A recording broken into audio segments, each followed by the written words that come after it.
Having a big belly cuts your attractiveness in half. Don't complain if I have an affair. It's your fault after all. These were the shocking words my husband said to me, half smiling as he looked at my pregnant belly. I stared down, speechless, and he continued his harsh tirade. In your case, it's not just halved, it's zero. Once you hit your late 30s, it's already halved. Pregnancy makes a woman's worth zero. I couldn't understand what was so funny to him as he laughed alone. Tears welled up in my eyes as I realized how pathetic I felt for not seeing his true nature earlier. The despair I felt at that moment was something I would never forget. Since you quit your job and have nothing to do, make sure you take care of the house and support me, especially since you lack charm now. Otherwise, let's divorce. Divorce? At that moment, I started to think it might be an option for me. As I approached my due date with a large belly, my husband didn't hesitate to demand a divorce. For me, it was the perfect timing to agree to it. After that, I gave birth at my parents' house, and 2 years had passed when my husband appeared in a frenzy. I am Jessica, 36 years old, in my 3rd year of marriage, and experiencing my first pregnancy. As my belly grew, so did my affection for the life inside me. It was something I wouldn't have understood if I hadn't become pregnant. My husband Chris is a successful salesman, 2 years older than me, working for a major corporation. He often comes home late due to overtime, and since we were dating, I've always been concerned about his health. I've left some homemade dishes in the fridge for you to eat. You'll lack vegetables if you only eat out. Thanks, I'll eat them with the lunchbox. It's really helpful that you're good at cooking. Several times a week, I used to visit Chris's apartment when he was working overtime. Even when we couldn't meet, I was happy to connect with him over the phone. Later, I want you, Jessica, to always be by my side to support me. I believe that his proposal was a sincere expression of his feelings. He didn't say to protect me or make me happy, but to support him. In fact, Chris was hopelessly bad at household chores. He would send all iron-needing laundry to the cleaners, eat meals from stores or dine out, and hire a cleaning service twice a month. I was irresistibly drawn to the gap between Chris's public persona and his private self and wanted to support him. My perfectionist nature probably made me an excellent supporter. We met in a beginner's asset management course. My hobby is learning about how money works. It started when I was a student and had a term deposit that matured at the bank. They suggested I try a foreign currency deposit, and when it unexpectedly turned a profit, I found it fascinating. From there, I became interested in the mechanisms and methods of asset management, and learning about business and self-improvement related to money became my hobby. Jessica, you study about money, but you're not really interested in it, are you? What? True, I might not have realized it. It's fun to feel like I understand the world. You really are an odd one. Everyone else thought it was strange too. The course where I met Chris was small, so I became friends with all the participants. I still keep in touch with some of them. At the time, Chris's reason for participating was to make money more easily than now. He was well paid but always complained about being tired from overtime, which I understood. But looking back, Chris really just wanted to make money the easy way. Chris seemed to have tried various ways to increase money, but in the end, he gravitated towards what seemed the easiest. After getting married, I quit my job to become a full-time housewife. Doing household chores for Chris was enjoyable and fulfilling. However, the chores in our 2-person apartment were not too demanding. With time on my hands, I eventually decided to start a part-time job as a proofreader at a publishing company. If housework starts to slip, quit the job immediately. Despite what Chris said, I had no intention of neglecting household duties. The job was a great fit for me, and I really enjoyed it. Moreover, the publishing house dealt with business and practical books, which interested me. I was constantly excited. This job might be my true calling. I get to study and earn money too. A true calling? It's just proofreading text, right? You're exaggerating. Chris laughed it off, but this job led me to an opportunity that would change my life. Among the materials I proofread was a book on starting an internet business, which piqued my interest. Since Chris often came home late, I thought I could do it as a side business during those hours. The next day, I started working on my internet business with a book and my computer. Hey, this internet business seems interesting. I'm thinking of writing a blog about everything I've studied. It might be helpful to someone, I said excitedly. Your hobbyist knowledge might be helpful.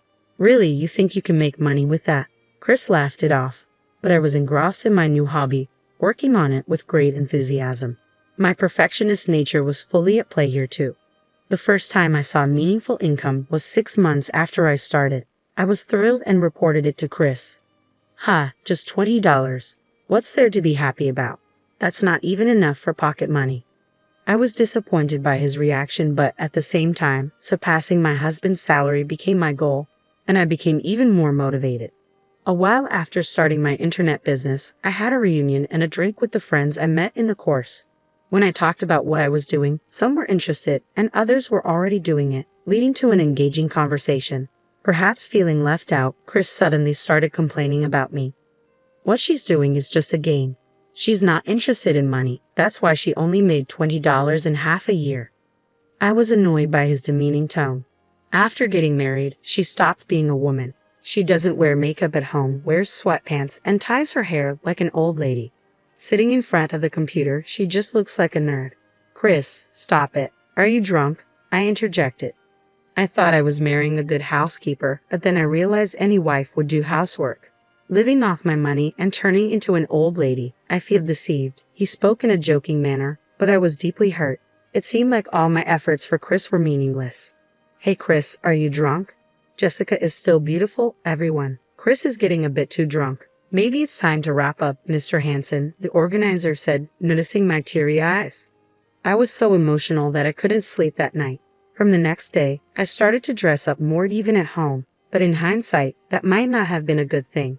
After marriage, Chris demanded more care from me and occasionally made sarcastic remarks or spoke harshly. I once tried to resist, saying, "Take care of yourself. It's your fault that I turned out like this, you know. Take responsibility and look after me to the end. After all, that's pretty much the only thing you're good for." I think I was also wrong to have indulged Chris's selfishness, but the relationship I'm in now, constantly wondering, why did I marry this man, is really painful. I found out I was pregnant in the 3rd year of our marriage. We were growing apart, but our marriage wasn't completely void of intimacy. It had been a while since I had eagerly awaited Chris's return. When I told him about the pregnancy with a smile, he clearly showed his displeasure. "Ha, who said you could get pregnant?" His furrowed brow was unmistakably one of discomfort. "You married me to take care of me, right? Who's going to take care of me when the child is born?" I had hoped that having a child might help us rebuild a happy family despite our differences. It was a real shock to realize he had been thinking of me as just a housemate or servant all this time. "I didn't want a child yet. Sorry, but you'll have to abort this time." I was momentarily breathless at his unbelievable words. I had always had irregular periods and knew I had a less fertile constitution. There was no guarantee I could get pregnant again. "Please let me have this child. I won't trouble you, Chris," I pleaded desperately. This might be my only chance to get pregnant. My heart was racing, making it hard to breathe. "It's a nuisance that you're pregnant. Here's the deal. If you use pregnancy as an excuse to slack off at home, then you'll either have an abortion or we'll divorce. After the birth, you're taking 100% care of the kid. It's your choice to have it after all." Despite his harsh words, I was relieved to have his permission. But could I really take care of a baby and support Chris at the same time? I was full of anxiety, yet I couldn't let go of the hope that seeing our child might change him. With the pregnancy, I quit my part-time job and put more effort into my internet business. I had been running it for over 2 years and had a stable income from the first blog I started. I had recently come close to reaching my goal of earning as much as my husband's salary. Since that drinking party, Chris had been averse to hearing about my work. "Don't ever talk about that in front of me again. It irritates me." Perhaps he despised people who could make easy money even though he wished for it. In the end, I never had the chance to discuss my current situation with him, nor did he show any interest in hearing about it. Keeping it to myself led to a good outcome later, but at that time, I was left feeling isolated and anxious. I was frustrated not being able to share my joy. By the 5th month of pregnancy, my belly had visibly grown. One weekend morning, while drinking coffee, Chris looked at my belly and said something shocking with a half smile. "A growing belly, how's your attractiveness? Don't complain if I have an affair. It's your fault for getting pregnant." Hearing my beloved husband declare infidelity because of my pregnancy hurt me deeply. Chris continued to twist the knife. In your case, it's not just halved, it's 0. Your value as a woman halves the moment you hit your late 30s. Pregnancy makes it 0. I couldn't understand what was so funny to him, that he couldn't rejoice in the new life inside me, and instead ridiculed my changing body. My despair deepened, still holding out hope for him. Since you quit your job and have nothing to do, make sure you take care of the house and support me, especially since you lack charm now. Otherwise, let's divorce. Divorce? This must be Chris's true nature. I felt so pathetic for not realizing it before we got married. Divorce started to seem like a real possibility. Having quit my part-time job to focus on my internet business, I now easily earned more than Chris's salary. I could live comfortably even if we divorced. After his laughter, as Chris was getting ready to go out, I asked him where he was going. I don't need to tell you, do I? Maybe I'm going to see my mistress. Chris left the house laughing cheerfully. It wasn't a maybe, he was definitely going to meet his mistress. I had known about it for a while, thanks to a friend. You were at the theme park the other day, right? I wanted to say hi, but it was so crowded. I only saw Chris's face, but the woman with him was wearing a white dress, right? You two still seem so close after marriage. I'm envious. Remembering that conversation still pains me. Despite resenting Chris for causing me so much suffering, my heart still aches. I still have feelings for him, but it was time to put an end to them. I decided to hire a private investigator. Depending on the results, I was ready to cut off my feelings for Chris completely. As I approached my due date, Chris, without hesitation, demanded a divorce just as I was about to give birth. If this had been the old me, I would have probably broken down in tears, fearing the future. But now, things were different. I secretly smiled, knowing it was the perfect timing for me too. Divorce me. My girlfriend is pregnant. I want to remarry her and be a father to the child in her belly. You should remarry the father of your child too. Ha! What are you talking about? I asked, bewildered. That's Mr. Hansen's child, right? No wonder you were defending him at the party. I have proof. Chris took out a voice recorder. When he pressed play, a phone conversation between me and Mr. Hansen played. He must have hidden it in the living room. Mr. Hansen, yes, that's right. I'm not sure what will happen after the birth. Yes, I'd like to meet. Could you keep it a secret from Chris for now? What's this secret meeting with Mr. Hansen about? I never heard about you meeting him personally, Chris demanded. I sighed. He called to see if I wanted to work, but I can't say what will happen after the birth, so I've put it on hold. You can say anything, but I can't trust you anymore, Jessica. Since we're both at fault, we can agree not to demand compensation, right? To think he concocted such a lie just to save on compensation. I almost let out a smile, as I was thinking along the same lines. Okay, I agree to the divorce, but I will demand compensation from you. If you want to demand compensation from me, let's settle it in court. I threw the envelope onto the table. I received photos from the private investigator and spilled them onto the table. The images showed Chris kissing a woman and hugging her in front of her apartment. Your affair started 2 years ago. Maya is 25 and the daughter of a company president, isn't she? You wouldn't want to let her go, I said, smiling sarcastically. I'll submit this as evidence. You can submit that audio from earlier, and we'll also do a DNA test just to be clear. Chris, perhaps out of anger, was trembling, his face flushed red. He probably never thought I was investigating him. Fine, I'll pay the compensation. Maya is young and beautiful, and on top of that, she's rich. Unlike you, after remarrying, I can work at her father's company and won't need to be a corporate slave anymore. So this is what Chris really thinks, I thought, catching a young wealthy woman to make an easy fortune. I'm sick of a woman like you. I want to raise the child with Mia. When I was pregnant, he said he wasn't ready for children yet. Is this the irony of fate? Even though I thought I was over it, my heart constricted at that moment. I'll claim compensation, but if you promise never to call yourself a father to this child, I won't ask for child support. Really? Then let's do that. That child isn't mine, and make sure you never show up in front of me again. Even though it was what I wanted, hearing those words from Chris cut deeper than I imagined. Never involve yourself with us again. And about the division of property. No division of property. We're divorcing on mutual agreement, right? I was relieved he said it before I had to. All right, I'll prepare the divorce agreement. It's for the best for both of us, isn't it? Yes, no, let's make it an official document. I don't want any complications about money later on. Chris must have known deep down that the child in my belly was his. Later, we officially settled the divorce, covering compensation, child support, and property division. Chris tried to skimp on compensation, just as I didn't want to give any of my money to a man who belittled my work. I moved back to my parents' house and safely gave birth to a girl with their help. I was able to continue working while raising my child, thanks to my internet business. Nearly 2 years after giving birth, I received several calls from an unknown number. Wondering who it could be, I answered the phone. Jessica, what's this about? Explain. His shout was so loud that I instinctively moved the receiver away. Ah, he found out, I thought, sighing with irritation and annoyance. It was Chris. I heard you're successful, making over $110,000 a month. Is it about that internet business you mentioned before? Then you should have told me. It's joint property, right? Chris ranted loudly, contradicting his previous stance against discussing it. You were the one who said no property division. Remember, our divorce was mutual agreement. We even made it official with a document, so there's nothing you can do now. I'm really busy. Don't call me again for such nonsense. I responded calmly and hung up. On the other end of the phone, Chris was still ranting, but I refused to engage further. Concerned about my daughter, whom I had left at my parents' house, I called my father the next day. Apparently, Chris had stormed into my parents' house in a frenzy. I was deceived by Jessica. Please let me talk. How can you be so cunning and not feel ashamed as a parent? Jessica, let's talk properly. I won't leave until you come out. Though my father knew what I had told him, he was exasperated by Chris causing a scene at the doorstep. My father handed Chris a note with my whereabouts. Jessica is there.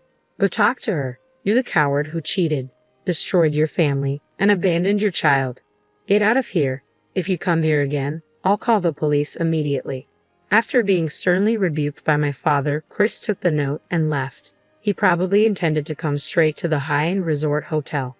I was staying just a 2-hour drive from my parents' house when the front desk called me as dusk approached. I asked them to tell him to wait in the lounge and leisurely left my room.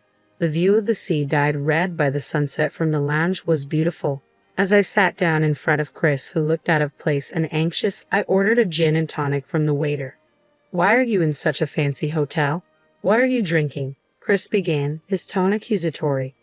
Yes, I've finished my work for today. This high-end hotel is my favorite, I answered with a smile. Work? You're making over $30,000 a month now. How is that possible? Were you deceiving me? Chris's voice was tinged with bitterness and disbelief.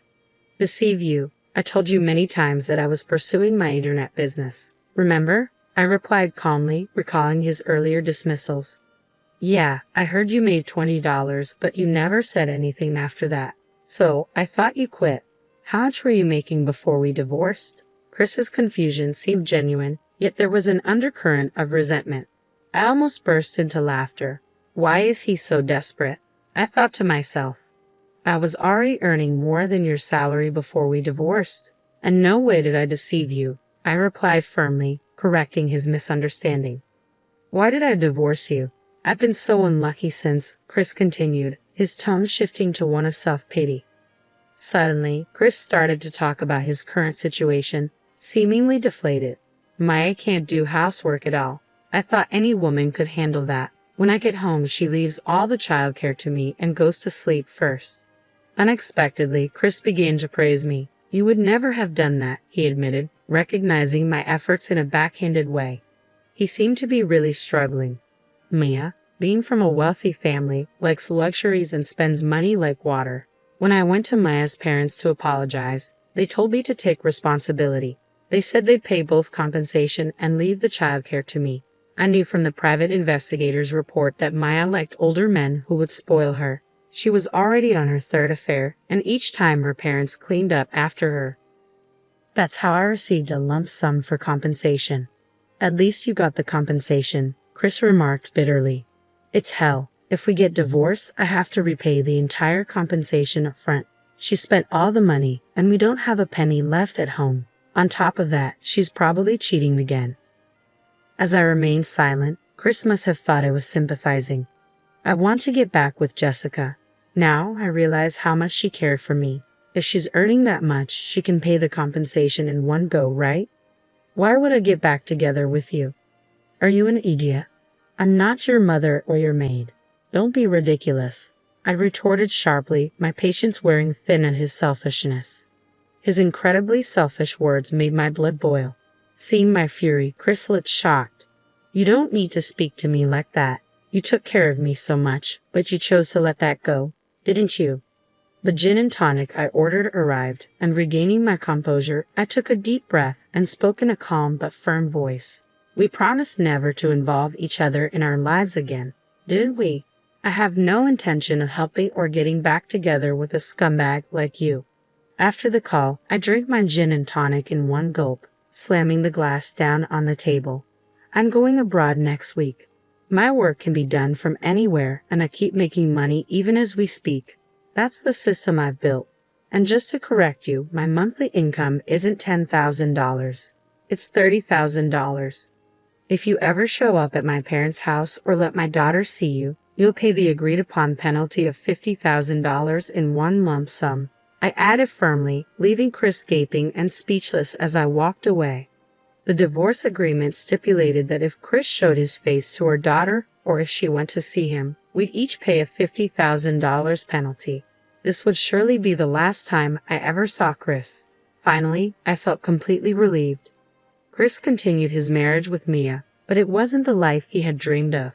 He was burdened with caring for Mia's troublesome daughter by her parents. Unable to change jobs from his overworking company, he looked worn out from balancing work and childcare every day. Despite everything, I hoped he would learn the difficulty and joy of caring for someone through parenting. Mia was reportedly involved in another affair and being sued for compensation by the wife of her partner. But it was unclear if Chris had the ability to pay. Perhaps Chris would decide to divorce for the sake of the child. As for me, my work was thriving, and I was being invited to give lectures in various places. It felt great to help others with what I had learned and practiced. It all started when Mr. Hansen invited me to speak about my approach to work at a study session he was organizing. It was the same discussion we had during the bugged phone call. I still maintained a good business relationship with him. My daughter was growing up fast, turning into a wonderful child, much to my pride as a parent.